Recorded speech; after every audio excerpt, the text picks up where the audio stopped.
Hi, நான் doctor Jayachandran, Sun hospital Madurai. 99% of slip disc cases operation இல்லாம சரி பண்ண முடியும். அதுக்கு இன்னைக்கு நம்ம பார்க்க போற இந்த கேஸும் ஒரு உதாரணம். அதாவது ஒரு பேஷண்ட்டுக்கு L5S1 லெவல்ல disk protrusion, same time L5S1 வந்து ஆன்டீரியர் லிஸ்டிசிஸ் எலும்பு விலகி இருக்கு. L3 L4ல டிஸ்க் எக்ஸ்ட்ரூஷன் பிதுங்கி வெளியிலேயே வந்திருக்கு. L4 L5 டிஸ்க் ப்ரொட்ரூஷன் இந்த அளவுக்கு மோசமா இருக்கு. சிவியரா நடக்கவே முடியாம கிட்டத்தட்ட வந்து படுத்தே தான் இருக்க முடியுது. எந்திரிச்சு உட்கார்ந்தாலே பெயின் இருக்கு, நடந்தாலே பெயின் இருக்குன்ற அளவுக்கு ரொம்ப சிவியர் பெயினோட சிவியர் ப்ராப்ளமோட தான் அந்த பேஷண்ட் இங்க வந்தாங்க. இங்க வந்தவங்களுக்கு நாங்க ஒரு மெடிசன் கொடுக்கல, சர்ஜரி இல்லாம எந்த மெடிசனும் இல்லாம 10 நாள்ல கம்ப்ளீட்டா சரி பண்ணி கொடுத்துட்டோம். இடுப்புல இருந்து காலுக்கு சிவியரா பெயின் பரவுது. 2 கால்லையும் பாதம் மதமதப்பு, நிமிர்ந்து நிக்க முடியாது. உங்களுக்கு வந்து லிஸ்டிசிஸ் எலும்பு விலகி இருக்கு, பிளஸ் டிஸ்க் எக்ஸ்ட்ரூஷன் லெவல் போனதுக்கு அப்புறம் நம்மளால ஆபரேஷன் இல்லாமையோ இல்லைன்னா ஒரு பெயின் கில்லர் இல்லாமையோ வந்து நடமாடுறது இல்ல உட்கார்றதுங்கிறது அவ்வளவு கஷ்டம். அந்த அளவுக்கு சிவியரா இருக்க பேஷண்ட் கம்ப்ளீட்டா 100% ரெக்கவரியான ஒரு பேஷண்டோட வீடியோ தான் இப்ப நம்ம பார்க்க போறோம். பேஷண்டோட பேரு சுபா,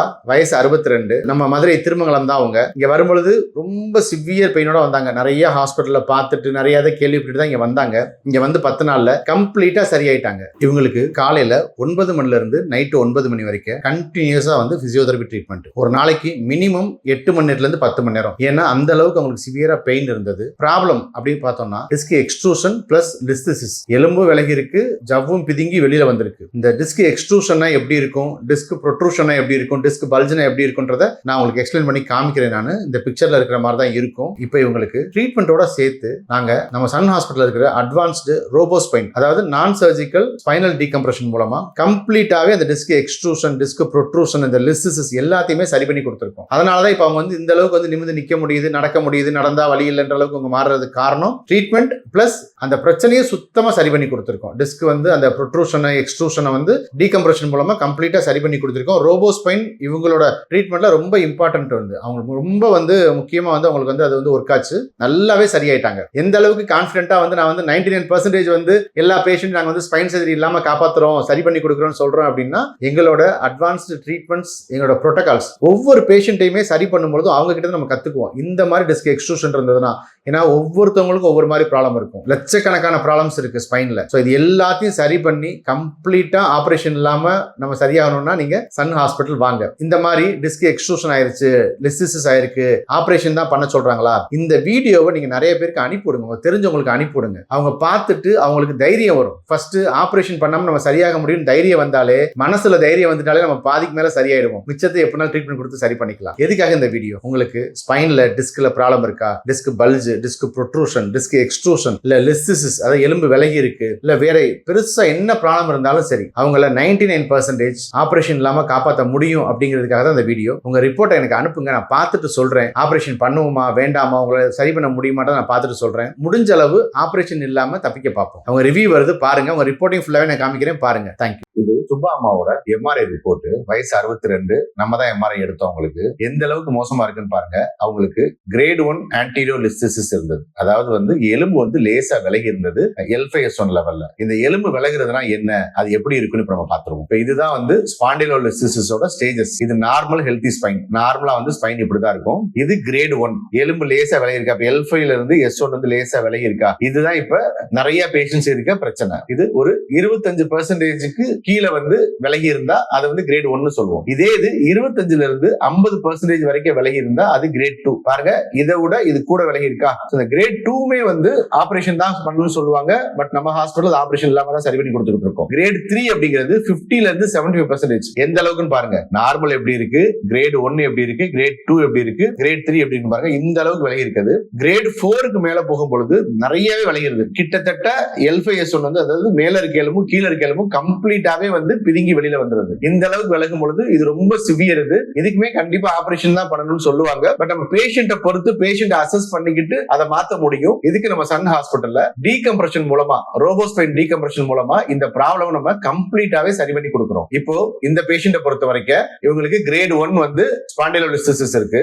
இந்த மாதிரி எலும்பு விலகி இருக்கு. அந்த எலும்பு விலகி இடுப்புல இருந்து ஜவ்வு பிதுங்கி வெளில வந்திருக்கு. அதை ரோபோஸ்பைன் மூலமா நம்ம கம்ப்ளீட்டாவே சரி பண்ணி கொடுக்கிறோம். இவங்களோட ஸ்பைனல் கேனலோட டயாமீட்டர் பார்த்தோம் அப்படின்னா அப்படின்னா அப்ப L1 L2 நார்மலா வந்து 12 இருக்கு. L2 L3 வந்து 9.9, L3 L4 9.8, L4 L5 8.8, L5 S1 8.4. Okay தானே, கொஞ்சம் தானே மோசமா இருக்கு நம்ம நினைக்கிறோம். ஆனா அந்த ஸ்பைனல் கேனலோட பிக்சரை பார்த்தா உங்களுக்கு எவ்வளவு வித்தியாசம் இருக்குன்னு தெரியும். அவங்களுக்கு கிரேட் 1 ஆன்டீரியர் லிஸ்டசிஸ், எலும்பு லேசா விலகி இருக்கு. மைல்டா வந்து ஆஸ்டியோபோரோசிஸ், எலும்புல வந்து கொஞ்சம் வந்து எலும்பு வந்து தெம்பு இல்லாம இருக்கு, எலும்புல கொஞ்சம் தேய்மானமும் இருக்கு. ஓகே, L3 L4 லெவல்ல டிஸ்க் வந்து எக்ஸ்ட்ரூஷன் இருக்கு. எக்ஸ்ட்ரூஷன்னா எந்த அளவுக்கு பிதுங்கி வெளியில வந்திருக்குன்னு பாருங்க. அதுக்குரிய வீடியோ நான் காமிக்கிறேன் நானு. L4 L5 லெவல்ல டிஸ்க் ப்ரொட்ரூஷன் இருக்கு. L5 S1 லெவல்லையும் டிஸ்க் ப்ரொட்ரூஷன் இருக்கு. இந்த மாதிரி டிஸ்க் ப்ரொட்ரூஷன் ஆறது, எக்ஸ்ட்ரூஷன் ஆறது எல்லாமே வந்து இடுப்புல இருந்து 2 காலுக்கு போற நரம்பை அழுத்துது. L3 L4ல இடது காலுக்கு போற நரம்பு அழுத்துது. L5 S1ல வலது காலுக்கு போற நரம்பு அழுத்துது. டிஸ்க் பல்ஜ்னா என்ன, ப்ரொட்ரூஷன்னா என்ன, எக்ஸ்ட்ரூஷன்னா என்ன, சிக்வெஸ்டேஷனா என்ன அப்படின்றது பிக்சர்ல பாத்துருவோம். பாருங்க டிஸ்க் பல்ஜ் எப்படி இருக்குன்னு பாருங்க. நார்மலா வந்து டிஸ்க் வந்து ரவுண்ட் ஷேப்ல இருக்கிறது கொஞ்சம் வந்து இந்த மாதிரி வந்து மைல்டா பல்ஜா இருக்குல்ல, இதுதான் வந்து டிஸ்க் பல்ஜ். டிஸ்க் ப்ரொட்ரூஷன் வந்து அதோட இன்னும் கொஞ்சம் அதிகமாவே வந்து பிதுங்கி வெளியில வர்றது, இது டிஸ்க் ப்ரொட்ரூஷன். இது டிஸ்க் எக்ஸ்ட்ரூஷன், கம்ப்ளீட்டாவே நல்லாவே பிதுங்கி வெளியில வந்துடுறது, இதுதான் வந்து டிஸ்க் எக்ஸ்ட்ரூஷன். டிஸ்க் பல்ஜ் ப்ராப்ளமுக்கு மேக்ஸிமம் வந்து சர்ஜரி தேவைப்படாது, ஒரு மைல்டு ஸ்கயாட்டிகா ப்ராப்ளம் மட்டும் தான் உருவாக்கும். டிஸ்க் ப்ரொட்ரூஷனும் சரி எக்ஸ்ட்ரூஷனும் சரி இது ஆபரேஷன் போறதுக்கான சான்சஸ் ரொம்ப ஜாஸ்தி. இந்த அளவுக்கு வந்து டிஸ்க் எக்ஸ்ட்ரூஷன் ஆன பேஷண்ட்ஸ் நம்ம நிறைய பேஷண்ட்ஸ் ஆபரேஷன் இல்லாம சரி பண்ணி கொடுத்திருக்கோம். டிஸ்க் சீக்வெஸ்டேஷன்ங்கிறது அந்த பல்ஜ் வந்து எக்ஸ்ட்ரூஷன் ஆகி பிதுங்கி வெளியில வந்து தனியாவே கிழிஞ்சு வந்துரும். பட் இந்த கண்டிஷனையும் நம்ம ஹாஸ்பிட்டல்ல நிறைய பேஷண்ட்ஸ்க்கு ஆபரேஷன் இல்லாம சரி பண்ணி கொடுத்திருக்கோம். நம்ம ஹாஸ்பிட்டல் நிறைய electro therapy, manual therapy, robo spine மூலமா வந்து டீகம்ப்ரஷன் பண்ணி கொடுக்கிறது மாதிரி சரி பண்ணி கொடுத்திருக்கோம். இப்போ இந்த பிக்சரை பார்ப்போம், எந்த அளவுக்கு மோசமா இருக்குன்னு பாருங்க. L3 L4 L5 டிஸ்க் வந்து எப்படி எக்ஸ்ட்ரூஷன் ஆகி எந்த அளவுக்கு பிதுங்கி வெளில வந்திருக்குன்னு பாருங்க. இந்த பிக்சர்ல பார்க்கும்போது கூட நமக்கு பெருசா தெரியாது, நார்மலா ஏதோ கொஞ்சம் தான் பிதுங்கி வெளில வந்திருக்க மாதிரி தெரியும். பட் எந்த அளவுக்கு பிதுங்கி வெளில வந்து பாருங்க. இது டிஸ்க் எக்ஸ்ட்ரூஷன், இது டிஸ்க் ப்ரொட்ரூஷன், இதுவும் டிஸ்க் ப்ரொட்ரூஷன். எல்லாமே வந்து இன்ஃபீரியரா வந்து மைக்ரேஷன் ஆயிருக்கு. அதாவது டிஸ்க் பிதுங்கி வெளியில இருந்து கீழே இறங்கி காலுக்கு போற நரம்பு அளவுக்கு அதிகமா அழுத்த ஆரம்பிச்சிருக்கு. இந்த இதுல தெளிவா காமிச்சிருக்காங்க. இந்த படத்தை பாருங்க, எந்த அளவுக்கு தெளிவா தெரியுதுன்னு பாருங்க. இந்த அளவுக்கு ப்ராப்ளம் உள்ள ஒரு பேஷண்ட்டை நம்ம ரோபோஸ்பைன் மூலமா கம்ப்ளீட்டா சரி பண்ணி கொடுக்கிறோம். ஓகே, இதை எப்படி சரி பண்ண முடியும்? ரோபோஸ்பைன்ல L3 L4க்குன்னு தனியா ஒரு மோடு, L4 L5க்குன்னு தனியா ஒரு மோடு, L5 S1க்குன்னு தனியா ஒரு மோடு இருக்கு. இதுல L5 S1ல அவருக்கு வந்து டிஸ்க் எக்ஸ்ட்ரூஷன் இருக்கு, இல்ல L4 L5ல வந்து டிஸ்க் ப்ரொட்ரூஷன் இருக்குன்னா அதுக்கு ஏத்த மாதிரி வந்து நம்ம செட் பண்ண முடியும். இவங்களை பொறுத்த வரைக்கும் இவங்களுக்கு L3 L4ல டிஸ்க் எக்ஸ்ட்ரூஷன் இருக்கு, சோ அதை நம்ம பிக்ஸ் பண்ணுவோம். பிளஸ் அவங்களுக்கு வலது காலுக்கு போற நரம்பு அழுத்துதுன்னா அதையும் நம்ம வந்து மானிட்டர்ல வந்து பிக்ஸ் பண்ணிடுவோம். AI மூலமா, அதாவது வந்து கம்ப்யூட்டர் மூலமா அவங்களோட ப்ராப்ளம் வந்து ஃபுல்லா நம்ம அதுல வந்து நோட் பண்ணி வச்சிருவோம். L3 L4ல என்ன, L4 L5ல என்ன, L5 S1ல என்ன அப்படின்ட்டு. இப்ப L5 S1 பொறுத்த வரைக்கும் இவங்களுக்கு ஆன்டீரியர் லிஸ்டசிஸ் கிரேட் 1 வந்து ஆன்டீரியர் லிஸ்டசிஸ் வேற இருந்தது. இந்த எல்லா ப்ராப்ளமும் நம்ம நோட் பண்ணி வச்சிட்டோம்னா அதுக்கேத்த மாதிரி அந்த மிஷின் வந்து மூவ் ஆகி ஸ்ட்ரைட்டாவோ இல்ல லெஃப்ட் சைடுக்கு ஏத்த மாதிரி லெஃப்ட் சைடு, ரைட் சைடுக்கு ஏத்த மாதிரி ரைட் சைடு வந்து மூவ் ஆகி கம்ப்ளீட்டாவே வந்து அவங்களோட ப்ராப்ளம் சரி பண்ணி கொடுத்துரும். அவங்க ஆபரேஷன்ல இருந்து கம்ப்ளீட்டாவே தப்பிச்சிருவாங்க. இது அவங்களோட எக்ஸ்ரே.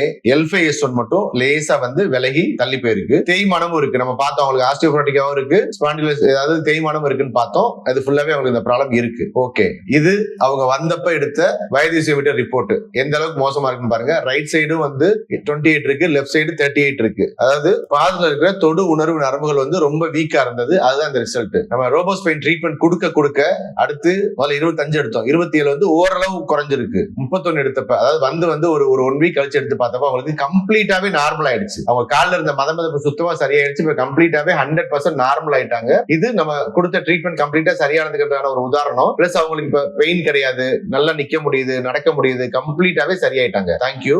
பேசுபா. நான் இருக்கிற ஊர் வந்து திருமங்கலம்.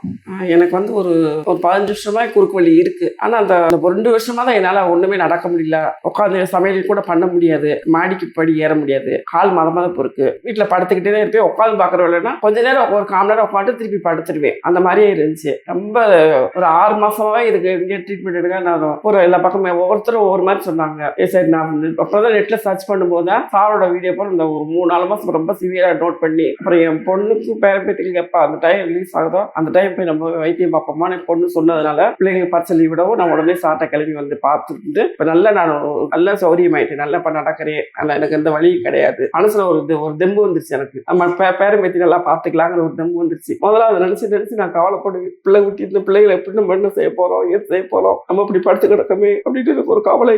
எனக்கு கவலை இல்லை சார். சரிங்கம்மா, இப்ப 2 வருஷமா வந்து நடக்க முடியலன்னா என்ன மாதிரி நடக்க முடியல, ஏன் நடக்க முடியல? ஹாஸ்பிட்டல் ட்ரீட்மெண்ட் எடுத்தீங்களா? என்ன நடந்துச்சு? இல்ல சார், எனக்கு வந்து அதான் நான் ஒரு 7-8 வண்டியிலேருந்து விழுந்தேன். எனக்கு தைராய்டு ப்ராப்ளம் வேறு இருக்கிறதுனால என்ன சொல்லிட்டாங்க, எலும்பெல்லாம் அவங்களுக்கு வயசாக கொஞ்சம் இதாக தாங்க ஆகுங்க அப்படின்ட்டாங்க. எனக்கு கொரோனா வந்ததுக்கப்புறம் தான் சார் எனக்கு இந்த ஃபீலிங்கே வந்துச்சு. கொரோனா வந்ததுக்கப்புறம் தான் கொஞ்சம் எனக்கு இந்த சளி ப்ராப்ளமும் வரும். ஒரு 3 மாதத்துக்கு 4 மாதத்துக்கு இந்த குளிர்ச்சியான காலத்தில் சளி ப்ராப்ளம், தண்ணி மாதிரி குடிச்சாலும் எனக்கு சளி ப்ராப்ளம் வந்துடும். அதை வச்சு தான் நான் இது பண்ணும்போது பார்க்கும்போது இல்லைங்க உங்களுக்கு பிறவிலே ஹார்ட் வந்து சின்ன இது தான், இது ஒன்றும் உங்களுக்கு பிரச்சனை இல்லை, அந்த கொரோனா அந்த தடை இருக்குது, வேறு உங்களுக்கு எந்த ப்ராப்ளம்ல உடம்புல இல்லைங்க அப்படின்ட்டாங்க. அப்புறம் தான் சார் நான் வந்து யார்கிட்ட போய் பார்க்கறது என்ன ஏதுன்னு எனக்கு இந்த 1 வருஷமாவே குழப்படியாவே இருந்துச்சு. ஒவ்வொருத்தரும் ஒவ்வொரு மாதிரி சொல்லிக்கிட்டே இருந்தாங்க, சரி நமக்கு உடம்புல வந்து சிஸ்ட்ல வந்து எந்த ப்ராப்ளம் கிடையாது, நமக்கு இந்த குறுக்குவலி நம்ம சரி பண்ணணும், இதை இப்படி பண்றது என்ன பண்றது, ஒரு 6 மாசம் இப்படியோ யோசனையாக ஓடிச்சு. ஒவ்வொருத்தரும் ஒவ்வொரு மாதிரி சொல்லுவோம். ஒரு 4 மாசமா தான் உங்க அதை பார்த்து 3 மாசம் ரொம்ப சிவியரா பார்க்காது, டெய்லி விடாம உங்க யூடியூப் பூரா விடாம அப்பப்பா பார்த்துக்கிட்டே இருப்பேன்,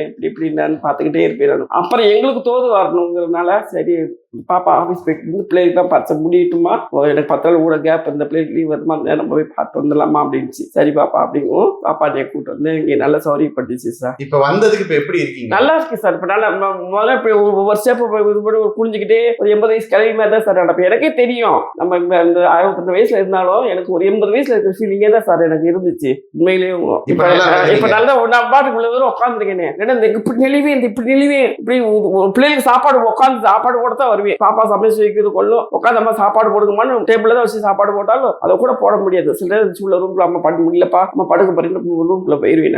நான் வந்து ஃப்ரீ அவ்வளவு நேரம் உட்காந்துருக்கேன். ரோட்ல நடந்து பாத்தீங்களா? நான் நடந்து பார்த்தேன் சார். எப்படி இருக்கு? பார்க் போயிட்டு வந்தீங்களா? எப்படி ஏத்தாப்புல போயிட்டு இருந்தேன், பார்க்குள்ளே போல சார். அந்த ஏத்தாப்புல ரோட்ல நடந்து பாத்தீங்க? ஆமா. ரோட்ல நடந்தா கஷ்டமா இருக்கா ஈஸியா இருக்கு? அப்படி இருக்கு. எங்களுக்கு நல்லா ரிலீஃப் ஆயிடுச்சு சார். நல்லா ரிலீஃப் ஆயிடுச்சு. சரியாயிட்டீங்க. ஆமா. சரிங்கம்மா.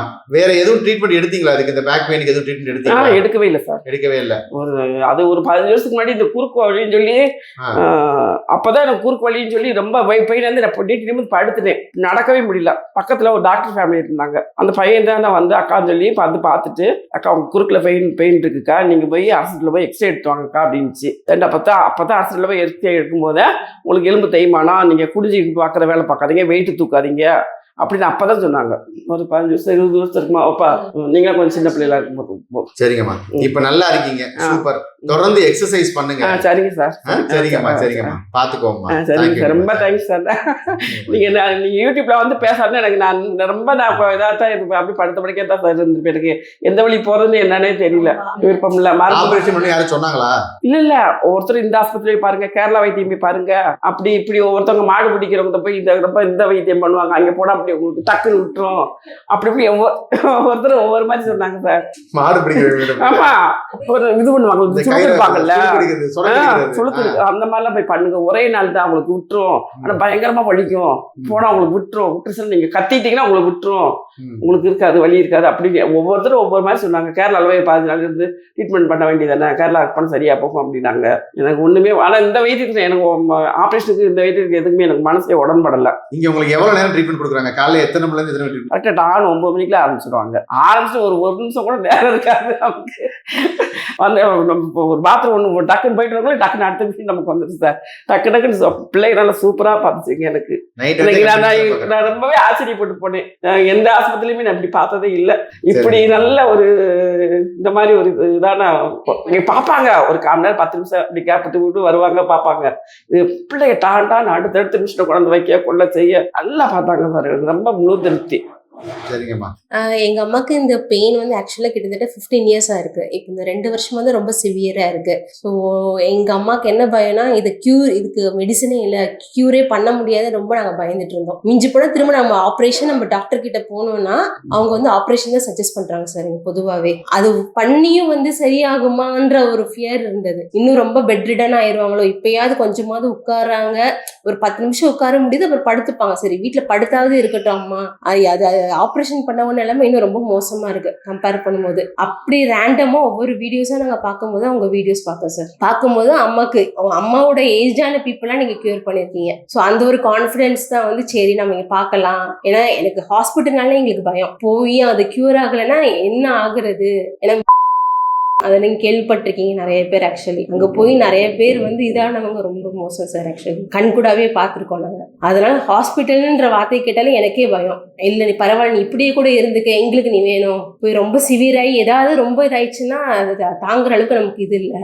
அப்புறம் உங்கள் வீடியோஸ் பார்த்ததான் ஒரு நம்பிக்கை வந்தது. சரி நானே தைரியமாவா நான் அப்போ வரேன், வா பார்க்கலாம் அப்படின்னு தான் கூப்பிட்டு வந்தது. இப்போ அவங்க இவ்வளோ க்யூர் ஆவாங்க நாங்களை எதிர்பார்க்கல. ஆக்சுவலி உண்மையை நன்றி தான் சார் சொல்லணும். ஏன்னா அவ்வளோ பேருக்கு சின்ன வயசுல அவ்வளோ பார்த்தவங்க, 7 பேர் ஃபேமிலி, அண்ணன் தம்பி, அவ்வளோ பெரிய ஃபேமிலிக்கு எல்லாம் பார்த்து அவங்க பசங்க, அண்ணன் தம்பி ஃபேமிலியில அவங்க மருமக, அத்தனை பேரை பசங்க, அத்தனை பேருக்கும் ஒரு ஆளா இவங்க சர்வ் பண்ணுவாங்க. அவங்களுக்குலாம் பார்த்துட்டு இன்னைக்கு எங்களுக்குன்னு பார்க்க வரும்போது இவங்க இப்படி படுத்திருக்காங்க.